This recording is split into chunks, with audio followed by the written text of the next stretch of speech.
Hello বন্ধুরা, সকলকে জানাই আমাদের পক্ষ থেকে শুভ শারদীয়ার অনেক অনেক শুভেচ্ছা ও আন্তরিক অভিনন্দন এবং অনেক অনেক ভালোবাসা।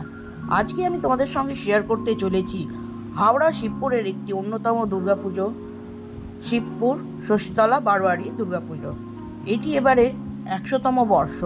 তো চলো দেখি 100তম বর্ষের কি বিশেষ আকর্ষণ এরা করেছে। তো রাস্তার সাইডে সাইডে দেখতেই পাচ্ছ, খুব সুন্দর আলো দিয়ে সাজিয়েছে, খুবই ভালো লাগছে দেখতে।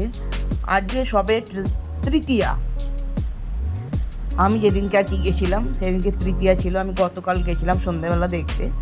তো সন্ধেবেলা সেই জন্য লাইটের শোভাটা দেখতে পাচ্ছি, কারণ সকালবেলা গেলে তো কিছু দেখতে পাবো না, তাই জন্যই।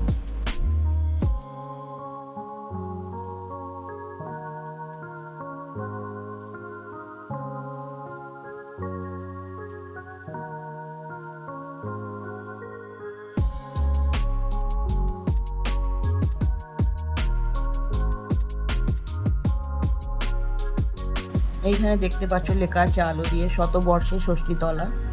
এটা অ্যাকচুয়ালি শিবপুর ষষ্ঠীতলা বারোয়ারি।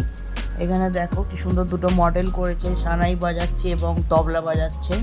এটা মেন গেটটা, এন্ট্রান্স আর কি প্যান্ডেলের ঢোকার। এই যে প্যান্ডেলের মেন থিম হলো এবারে পঞ্জিকা 1432, আর থিমের নাম হলো উদযাপন। পঞ্জিকা আমাদের জীবনের একটি অন্যতম মূল জিনিস, যেটার সাহায্যে আমরা কোনো কাজই করতে পারি না। যে কোনো শুভ অনুষ্ঠান, যে কোনো অনুষ্ঠানেই আমরা পঞ্জিকা দেখে করি, সকলেই জানো। তো পঞ্জিকার এই থিমেতে সাইডে সাইডে সমস্ত আমাদের যত রাশি আছে সেই রাশির থিমগুলো তৈরি করেছে অ্যাজ এ মডেল রূপে। দেখো সব রাশি যেগুলো হয় আমাদের, বিভিন্ন জনের বিভিন্ন রাশি, সেইটাকে ফুটিয়ে তোলা হয়েছে। এবং সবকটা কাজ লোহার গ্রিল দিয়ে, লোহার পাত দিয়ে, টিনের পাত দিয়ে, এই সমস্ত জিনিস দিয়ে তৈরি করেছে পুরো প্যান্ডেলটা। দেখো একটা লোহার স্ট্রাকচারের রথ তৈরি করেছে, এবং ভেতরে জগন্নাথ, বলরাম, সুভদ্রাও দেখে মনে হচ্ছে লোহার। এবার আমি জানি না লোহার কি হাত তো দিতে দেবে না। এখানে খুব সুন্দর একটি কলা গাছ তৈরি করেছে। আর লাইটটা দেখো, ঝাড়বাতিটা খুব সুন্দর দেখতে, একদম ইউনিক স্টাইলের। কিন্তু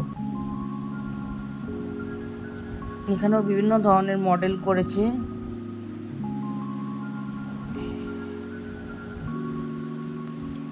এইখানে বেশ ভালো লাগছিল, অনেক কিছু দিয়ে সাজিয়েছে।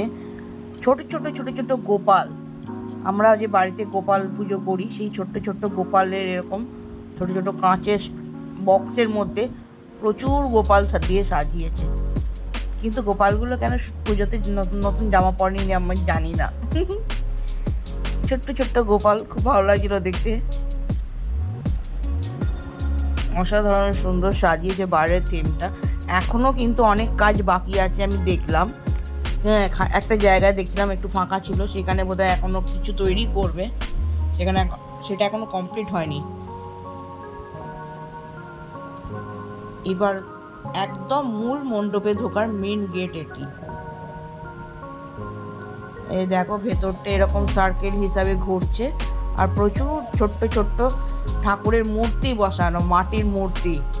আমরা সেই মেলায় কিনতে পাওয়া যায় এরকম মাটির মূর্তি ঠাকুরের, বা আমাদের বাড়িতেও অনেকের আছে, এমনি পুজো করি আমরা বাড়িতে। এরকম বিভিন্ন নারায়ণ, মহাদেব, লক্ষ্মী, সরস্বতী, কালী ঠাকুর, বজরংবলী, বিভিন্ন ঠাকুরের সমস্ত মডেল মাটির মূর্তি হিসাবে রয়েছে। ছোট্ট গোপালও রয়েছে। ওপর নিচ প্রত্যেকটা মানে এরকম ধাপ ধাপ করেছে, প্রত্যেকটা ধাপেতেই বিভিন্ন ঠাকুর দিয়ে আর কি সাজিয়েছে। এখানে থিমটা এরম টাইপের করেছে ভেতরটা।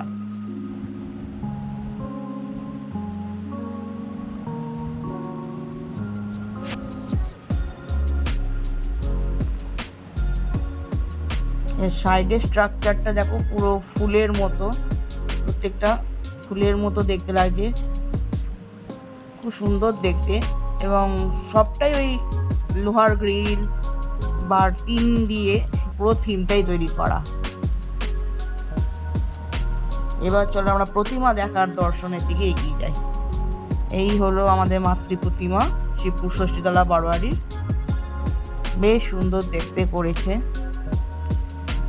এখন থেকেই কিন্তু অনেক লোকই আসছে, দেখছি অনেক লোক এসেছিল দর্শনার্থী আর কি। মায়ের মানে সবকটা মূর্তির পিছনেই, মা এবং তার সন্তানদের সবকটা মূর্তির পিছনেই দেখতে পাচ্ছ লোহার গ্রিল দিয়ে ডেকোরেশনটা করা, উপরে ছাদটাও পর্যন্ত